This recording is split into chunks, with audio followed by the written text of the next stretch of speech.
ఖచ్చితంగా అభిషక్తులు అనుభవం చెప్పినటువంటి వాక్యాన్ని వినండి. నూతన అనుభవంలోకి వెళ్ళండి. వాక్యాన్ని నిత్యము దివారాత్రులు ధ్యానించేవాడు ఈ మనని చెప్తారని అట్లా దివారాత్రులు ధ్యానించేవాడు గొప్పవాడా? చదివావా, వింటున్నావా? తండ్రులవే దాంట్లో ఏం తేడా లేదు. దానేమో చదవబోతే నీకేం తండ్రి కూడా వాక్యం అంతే చెప్తుంది. వాక్యాన్ని ధ్యానిస్తాం అనేటువంటి ఆశీర్వాదాలు, నాకు అనేకమైన ఆశీర్వాదాలు, అలాగే అనేకమైన నివాసాలు ఉన్నాయి. మన కోసం ఈ భూమి మీద బ్రతకడానికి, సమృద్ధి కలిగి ఉండడానికి అనేకమైన ఆశీర్వాదాలు, వ్యాపారంలో ఆశీర్వాదం అయిపోతే వ్యవసాయం చేస్తారు. అందుకే పడతారు. నువ్వు చేస్తున్నది కూడా ఆశీర్వాదపడతావు. నీతిగా యథార్థంగా దేవుని మాటకు లోపడి నేనెంతో ఆశతో తట్టు కనిపెట్టి ఉన్నాను. ఎంతో ఆశతో దావీదు మహారాజుకి ఎంతో భయపడి ఆయన పరిశుద్ధాత్మకుడయ్యి నాశనాడుతుంటే మరి 6 గొర్రెల్ని ఆ యొక్క వర్షాలతో చంపినట్టు మహానుభావుడు ఎందుకు సూచిస్తూ ఉన్నాడు? ఆయన అవసరాలు ఎన్నో ఉంటాయి.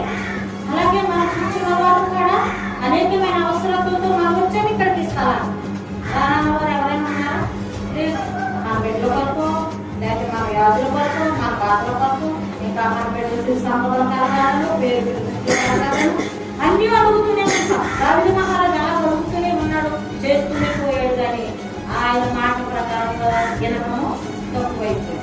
దేవసత్వాలని మహానుభావులని మనం జ్ఞానిస్తూ ఉంటాం. వికేస్తాను మహాగణుడే దావీదు మహారాజు చాలా దేవుడితో పోరాడాడు. దాని భక్తులు ఎంతో మంది పోరాడాడు. మనం కూడా పోరాడుతాం. మన ఇద్దరు ప్రకారంగా నడుస్తున్నాము. ఆయన చెప్పినట్టుగా పెట్టమని ఎనకోవటం వల్లే ఏమైంది? ఆ లూసిఫర్ ఏం చేశాడండి? పరలోకం నుండి దిగబడ్డాడు. ఒక్క తల్లి ఏం చేశాడండి? పడిపోయాడు. కింద పడిపోవడం వల్ల మనం నిర్ణయపోకుండా, మనం నడుస్తున్న మార్గంలో నడవలేకపోకుండా ఏం చేస్తున్నాడు?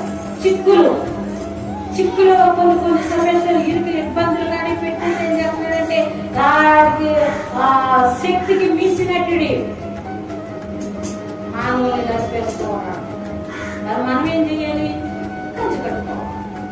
ఎలాగో కంచి కట్టాలి?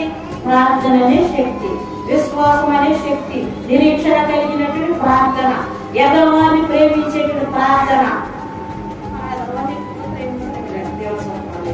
ఎందుకంటే అలా ప్రేమించలేదు. ప్రేమించేసాడు కనుక కిందకి దిగబడ్డాడు కనుక ఏమైందంటే ఈ రోజు మనల్ని ఏసయ్య మార్గంలో చిన్నగా అంటట్లేదు. అనేకమైన మార్గాలు, వాడికి నచ్చినట్టు మార్గాలు నడిపిస్తూ ఉంటాడు. మరి అలా కాకపోకుండా మనం ఏం చేయాలంటే మనం దేని కొరకు మనం ఇంపార్ట్ పడుతున్నాం. ఈ దినం ఎన్నో పనులు ఉంటాయి. అందరికీ చాలా పనులు, ఎందుకంటే లోకంలో కావాల్సిన పనులన్నీ ఉంటాయి. కానీ ఎందుకు తిరుగుతున్నాం? ఎక్కువసేపు మనం జ్ఞానిస్తున్నాం.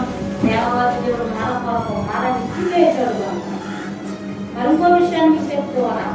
బాలారాధన ప్రతి నెల మాకు జరుగుతూ ఉంటారు. మరి నెలస్తున్నాను కాడ అంటే నేను మీకు చెప్తూ ఉన్నా, ఈ నెలస్తున్నాను కాడ మనం ఇందులో తగ్గిపోతున్నాం. మనము ఆయన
నిత్యం ఆయన నామాన్ని మహిమపరుస్తున్నావు.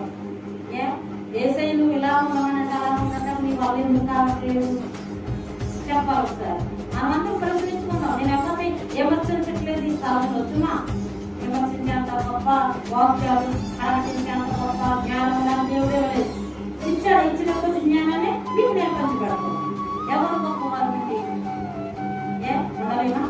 ఉండగలగలేమా? ఆ అపవాదిని ఎదిరించగలగలేమా?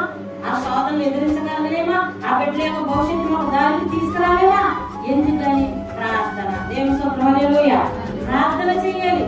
ప్రార్థన లేదు కదా, ప్రార్థన